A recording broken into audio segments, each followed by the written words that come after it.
안녕하세요, 헤이맨입니다. 오늘은 제가 일산 대화동 공임나라에 와 있어요. 저희 사무실이 일산이긴 한데 또 사무실 옆에도 카센터가 있습니다. 그런데도 불구하고 왜 제가 일산 대화동에 공임나라에 왔냐, 솔직히 공임나라가 좀 궁금하기도 했고요.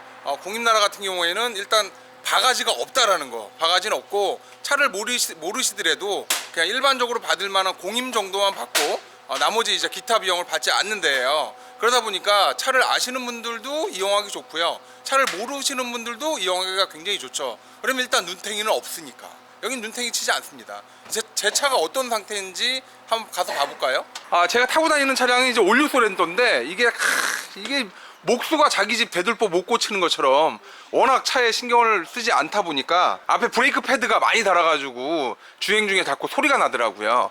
요 지금 헤이맨 스티커는 요번에 저희가 멤버십이 열리면 진행하려고 중국 알리익스프레스에서 제가 주문을 한 건데 골드예요. 골드를 요걸 이제 저희 회원들한테 나눠주려고 하고 있고요. 차량에 대해서 좀 아시는 분들은 오셔서 사장님 이 브레이크 패드를 좀 교환해 주세요 이렇게 하거나, 사장님 브레이크 패드 공임이 얼마입니까 이렇게 물어보거나 하는데, 여기는 이제 걱정 안 하셔도 되는 게 기본적인 모든 공임에 대한 그 표나 리스트가 다 비치가 돼 있습니다. 일반적으로 우리가 마트나 이런 데를 이용하는 거는 정찰제잖아요. 정찰제 다 나와 있거든. 그러니까 최소한 속지 않는다라는 거고, 또 재래시장이나 이런 데 가기가 조금 애매한 게, 물론 이제 재래시장은 조금 이렇게 깎아주고 이런 맛도 있지만 이 정찰제가 아닌 경우가 있기 때문에 이 가격 비교나 이런 게 약간 애매해요. 근데 저희 헤이맨의 구독자분들은 아무래도 자동차에 대해서 어느 정도 알고 현명하시다 보니까 이제 카센터나 이런 데 정비사업소를 찾더라도 어느 정도 알고 이제 가시는 경우가 많아요. 하지만 이제 모르시는 분들도 의외로 많기 때문에 저는 차라리 그럴 바에는 공임나라 같은데 공임이 딱 정해져 있는데 와서 해라라고 말씀을 드리고 싶고요. 이 공임나라는 참 특이한 제도 중에 하나가, 자기가 직접 부속을 사오거나 아니면 지금처럼 엔진오일을 자기가 이렇게 사오게 되면 이 엔진오일 교환 비용만 받고 그냥 엔진오일을 교체를 해준다라고 보시면 됩니다. 그러니까 저 같은 경우는 지금 브레이크 패드를 교체를 하러 왔고요. 브레이크 패드를 얼마나 제가 신경을 안 썼냐면, 최근에 안 그래도 소리가 좀 나기 시작하더라고요. 원래 그 인디케이터에서 삑삑 소리가 나야 되는데 가끔가다 이게 인디케이터에서 소리가 안 나는 경우가 있습니다. 그렇게 되면 거의 디스크 로터의 디스크 표면이랑 브레이크 패드의 뒷단에 쇠랑 이제 밀리는 이런 소리가 나요. 그래서 운전 중에 브레이크를 밟았는데 이상한 소리가 난다, 그럼 제일 먼저 의심해야 될 건 브레이크 패드라는 건, 뭐 이건 가장 기본적인 겁니다. 여러분도 의심해 보셔야 되고요. 괜히 그 브레이크 패드 때문에 가서 이상한 데를 고치거나 이러실 필요는 없다라는 거죠. 지금 브레이크 패드, 제 그 소렌토의 브레이크 패드예요. 패드에 이렇게 보면 뒤에는 쇠가 있고요. 이쪽이 이제 피스톤이 닿는 부분이고 쇠가 있고 앞에 이 패드가 달려 있는데 거의 지금 쇠를 갉아먹었습니다. 갉아먹고 있네요. 거의 이게 차를 좀 아는 사람이 차를 이렇게 탔다, 이건 이제 싸대기를 한 대 맞아야 될 정도의 수준이라고 보시면 돼요. 그렇지 않나요? 이 정도면 싸대기 한 대 맞아야 되는 거 아니에요? 요즘은 시대가 좋아져서 옛날에는 뭘로 빠루 같은 걸로 제꼈는데 지금처럼 이렇게 압으로 해서 뒤에 피스톤을 뒤로 쭉 밀고 있습니다. 반대쪽 패드 같은 경우도 거의 뭐 패드가, 얘 인디케이터가 왜 없냐? 얘 인디케이터가 없네? 인디케이터 있어가지고 그 넘어가면 끼익 소리 나잖아요. 사장님이 무시하고 그냥 넘어간 것 같아. 좀 부러져요. 아니 소리 안 났어요. 조속에서 소리 나지. 그러니까 진짜 이걸 사장님 무시한 거야. 그러니까 이게 무시하고 이게 날아갔잖아요. 목수가 이게 떨어져 버렸구만 지금 보니까. 사장님 무시하니까 날아갔. 아니 무시 안 했어요. 제가 여기 날아갔잖아요. 날아갔네, 여기 날아갔네 정말로. 맞아요. 지금처럼 브레이크 패드는 다 인디케이터가 있어서 브레이크를 밟으면 끽끽 소리가 나는데, 인디케이터를 무시하고 하면 이 디스크 로터를 깎아먹는 수준이 되는데, 이게 뭐 디스크 로터가 그렇게 비싼 건 아니에요. 이게 하나에 10만 원인가 이게 8만 원인가 되던데, 디스크 로터 자체가. 제가 몇 번 교체를 해보긴 했는데 이 지경까지 오면 안 돼요. 이 지경까지 오면 이거 잘못하면 브레이크가 안 들거나 이제 큰일 납니다. 이게 고속주행에서 자꾸 밟으면 여기가 시뻘겋게 불이 달궈진다거나 해서 브레이크 작동을 안 할 수도 있어요. 아무것도 아닌 것 같지만 이런 부분도 좀 신경을 쓰셔야 됩니다. 브레이크 패드가 한쪽은 많이 달았고 한쪽은 안 달았어요. 이거 좀 아셔야 되는데, 브레이크 패드가 많이 단 쪽은 이쪽에 이제 피스톤, 피스톤이 물리는 쪽이 이제 브레이크 패드가 많이 닿는 거예요. 그러면 이쪽이 이제 힘을 받는 부분이고요. 요 반대쪽은 반대쪽은 이제 얼마 안 달았죠. 얼마 안 달은 이유가 반대쪽에서 그냥 받쳐만 주는 이제 그런 기능이라고 보시면 됩니다. 여러분들이 브레이크 패드가 다 달았는지 보려면 그 바퀴 사이로 이렇게 보면 이 패드 이제 두께가 나와요. 이 두께로 대략 어느 정도 달았겠구나라고 이제 인식을 하죠. 혼나죠. 어디 가서 이 정도 해서 타고 다녔다라고 하면. 원래 인디케이터가 붙어 있는 자리는 이 자리예요. 이 자리에 철판이 휘어가지고 이렇게 해서 안쪽으로 구부러져 있는데 이제 이걸 개무시하고 탔던 겁니다. 제가 예방 정비를 하지 말라고 말씀드리는 이유 중에 하나는 뭐냐면 일반적으로 예방 정비 하시는 게 좋긴 해요. 하지만 여러분들이 시간 없고 바쁘다라고 하면 차는 지가 아프면 어딘가 아프다라고 얘기를 해주거든요. 그때 바로 수리를 하셔야 됩니다. 또 시간이 너무 지나버리면 한 군데 아픈 게 아니라 두 군데, 세 군데, 네 군데, 여러 군데 아주 많이 아파지죠. 그러면 이제 견적이 계속 올라가고 또 정비사분들이 또 찾기도 힘들고 대형 사고를 칠 수도 있으니까 이제 이런 부분은 조금 여러분도 어느 정도 염두를 하셔야 됩니다. 중고차를 구입하시거나 하신 다음에 카센터 가가지고 어디 아픈 데 없어요 이렇게 물어보실 필요는 없다라는 거. 일단 기본적인 오일류나 이런 것들은 싹 전부 다 교환을 하셔야 되고요. 가장 중요한 거 디젤은 연료 필터 요거는 이제 반드시 교환을 하시면 돼요. 자, 반대쪽도 인디케이터가 날아갔네? 이런. 참. 이게 지금 반대쪽도 인디케이터가 날아갔거든요. 여기 보시면 떨어져 있는 거 보이시죠? 요게 이제 아프면은 지가 이제 차가 아프다라고 얘기를 하게끔 해놨는데 이렇게 부러져 있는 거 보니까 반대쪽도 인디케이터가 있었는데 제가 이제 개무시하고 계속 탔더니만 이게 날아간 겁니다. 차 고속 운행 중에 정비소에 들어왔는데 이 디스크 로터를 손으로 만지면 뎌요. 굉장히 뜨겁습니다. 지금 보시면 디스크 로터에는 안에 구멍이 뚫려서 이제 냉각 효율을 높이려고 해서 여기 두 판으로 되어 있습니다.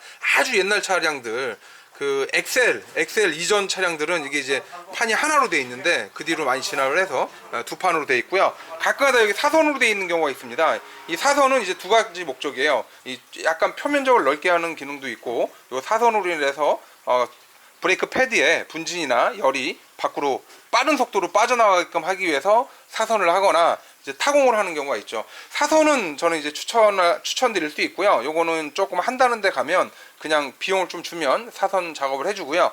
타공은 솔직히 타공이 그 냉각 효율이나 브레이크 성능이 훨씬 좋긴 한데 타공은 뭐가 안 좋냐면 이게 비 오는 날 급격하게 여기 물이 들어가 버리면 이게 크레이가 더 갈라져 버리는 수가 있어요. 그래서 타공은 제조사에서 만든 타공 말고 새로 나와서 하는 타공은 저는 추천하지 않습니다. 요 브레이크 패드 같은 경우는 제가 시간이 나면 직접 갈기도 하는데 시간이 없죠. 이제 이걸 또 아무리 차를 좋아한다고 해도 뭐 한두 번 가는 건 괜찮지만 매번 이걸 갈고 있다라는 건 약간 저는 비효율적이라고 생각을 합니다. 어쨌든 저 헤이맨이 이제 어떻게 보면 저 선수잖아요. 제가 뭐 자동차 관련 일을 한 지도 한 25년 됐고 또 이 자동차 중고차 수출한 지도 거의 지금 19년째입니다. 그런데도 불구하고 일반적인 카센터를 가는 게 아니라 공임나라 오는 이유는 다른 건 없어요. 일단 정직하다라는 거. 대부분의 그 정비사분들이 정직하긴 한데 가끔가다 이게 저를 또 눈탱이 치려고 하시는 분들도 있어요. 그러면 안 되지. 선수가 선수를 알아봐야지. 그래서 이제 여러분들 가능하시면 공임나라 와서 하시는 게 저는 맞다라고 생각을 해요. 뭐 공임나라에서 제가 받은 게 있거나 그러지 않습니다. 지금 불쑥 찾아와서 제가 사장님한테 영상 한번 찍어도 돼. 혹시 일산에 사시는 분이라고 하시면 제가 내비게이션 지도를 찾아봤더니 일산에 한 3개 정도 있더라고요. 근데 이제 대화동, 뭐 저는 여기밖에 안 와봤으니까 대화동에 있는 공임나라 이 사장님 굉장히 그 잘생기셨어요. 잘생기셨고 지금 이제 나이를 좀 드셨네. 잘생기셨고 그 과거에 이제 그 미디어 같은 데도 출연해서 여러 가지 자문도 구하고 그렇게 하셨더라고요. 자동차 부속이나 엔진 오일을 가져오지 않게 되면 그 즉석에서 주문을 해줍니다. 주문을 해서 이렇게 와서 주고 가시는데 사장님이 공임나라 오시는 분들은 일반 고객이 아니라고 생각을 하시기 때문에 미리 얘기를 하세요. 인터넷에서 사는 것보다는 조금 더 비쌀 수 있습니다. 이제 동의하시면 제가 진행하겠습니다라고 해서 지금처럼 영수증을 이렇게 딱 떡하니 이렇게 보여주십니다. 그러니까 더 믿음이 막 아주 그냥 팍팍 가는 거예요. 믿음이 가는 데서 해야지 다른 것도 아니고 찬데. 여러분들이 좀 귀찮다 하시면 그냥 여기 와서 있는 걸로 교체하셔도 인터넷가랑 비교를 해주기 때문에 전혀 무리 없이 교환하셔도 될 것 같아요. 브레이크 패드는 기본적으로 이 정도 두께가 돼야 됩니다. 지금 거의 한 1cm 가까이 되는데 이쪽 반대쪽도 그렇고요. 와 정말 짠돌이에요. 거의 바닥 끝까지 다 탔습니다. 이건 좀 심각하네요. 제가 한참 튜닝하러 다닐 때 그때만 해도 이제 하드론이 유명해서 하드론이라는 뭐 브랜드를 썼고요. 솔직히 거의 비슷비슷하긴 하는데 하드론이 약간 이게 동이 좀 들어있다든가 뭐 그런 얘기가 있어서 좀 더 브레이크 성능이 좋다라고 얘기를 했는데, 요즘엔 아마 더 좋은 것도 많이 나올 거예요. 가장 유명한 거 이제 상신, 홍성, 하여튼간 머시갱이 하나가 더 있습니다. 뭐 그런 거 중요하지 않고요. 그리고 여러분들이 브레이크를 가실 때 이제 정비사님들이 반드시 조언을 해줄 것 중에 하나가 아마 얘기를 해줄 거예요. 여러분 차가 연식이 좀 된다라고 하면 그 디스크 로터에 지금 여기 지금 요 맨들맨들한 부분이랑 요 넘어가는 턱 있죠. 여기에 턱이 많이 지잖아요. 그러면 디스크 로터 교체하셔야 돼요. 이게 디스크 로터도 계속 되면 이게 세긴 하지만 이게 무쇠예요, 무쇠. 세긴 하지만 이게 닳습니다. 달거나 이제 닳거나 아니면 이제 변형이 오거나 이렇게 되는데, 변형이 왔을 때 요걸 이제 그라인더로 가시는 분들이 있는데, 제가 몇 번 갈아봤거든요. 튜닝 관련해서. 이거 금방 다시 원래대로 돼요. 차라리 이거 얼마 안 하니까 그냥 교체하세요. 너클이랑 그래도 이제 많이 어렵지 않습니다. 이제 이거 풀르고 요거 좀 빼면 되니까 한쪽에 3만 원도 안 됩니다. 이거는 정말 잘해주시는 거예요. 브레이크 패드만 갈 줄 알았지 디스크 로터에 대해서 생각하시는 분들은 거의 없어요. 이게 차가 떨림이 오거나 이럴 때만 생각을 하는데, 자기 차량이 주행거리가 한 20마일이 넘는다 그러면 이제 한 번 정도는 보셔야 돼요. 새 디스크 로터로 가시는 게 훨씬 더 좋아요. 캘리퍼 뭉치 있잖아요. 캘리퍼 뭉치에 보면 밑에 이렇게 피스톤이 있어요. 요게 이제 앞뒤로 왔다 갔다 해야 되거든요. 가끔가다 요게 이제 앞뒤로 왔다 갔다 안 하고 고착된 게 있는데, 이거 역시도 만약에 앞뒤로 왔다 갔다 안 하면 요것도 이제 캘리퍼 뭉치를 교체를 해야 됩니다. 요거 그냥 타시는 분들이 있는데 요거 안 돼요. 요것도 안 되고, 요거 밑에도 이렇게 지금 이렇게 움직이는 거 보이시고요. 위에도 이렇게 움직입니다. 반대쪽도 마찬가지고요. 브레이크를 교체를 하셨는데 왠지 뭔가 조금 아쉽다. 브레이크 호스에 대해서 좀 말씀을 드릴게요. 이 브레이크 호스 같은 경우는 그냥 일반 순정으로 나오는 건 지금처럼 쇠로 된 와이어 위에다가 고무를 입힌 이런 제품이고요. 이게 약간 그 압력이 팽창할 때 이게 같이 늘어나요. 약간 푹신푹신한 이제 그런 느낌인데, 요거를 튜닝용 브레이크 호스로 바꾸게 되면 무슨 일이 벌어지느냐, 응답성이 되게 좋아집니다. 브레이크가 좀 딱딱해지긴 하는데 브레이크를 밟으면 이제 바로 서요. 바로.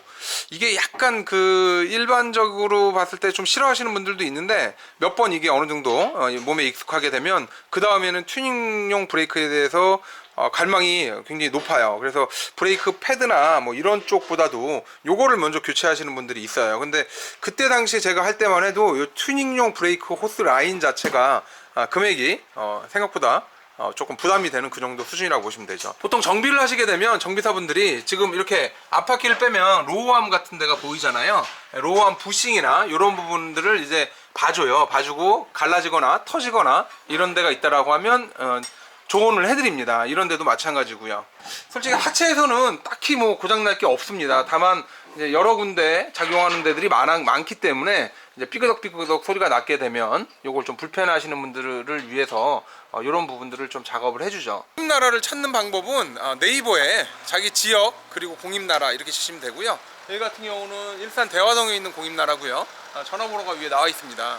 사장님이 워낙 친절하셔가지고요. 직접 전화하셔서 이것저것 궁금한 거 물어보시면 아마 잘 설명을 해주실 것 같아요.